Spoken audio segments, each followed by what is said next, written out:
Биолози и учени алармират, че 2/3 от дивите животни може да изчезнат до 2020 година. Този спад ще продължи, ако не се предприемат редица мерки, предупреждават от Световния фонд за дивата природа в своя годишен доклад. Организацията е работила по изготвянето на доклада с участието на британски зоолози, като са изучени над 14 000 популации, принадлежащи към над 3700 гръбначни вида.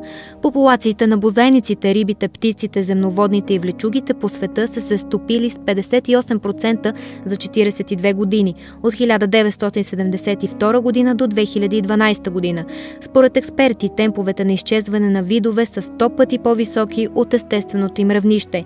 Основната причина за тази тревожна тенденция е човешката дейност – обезлесяване, лов, прекомерен риболов и замърсяване на околната среда.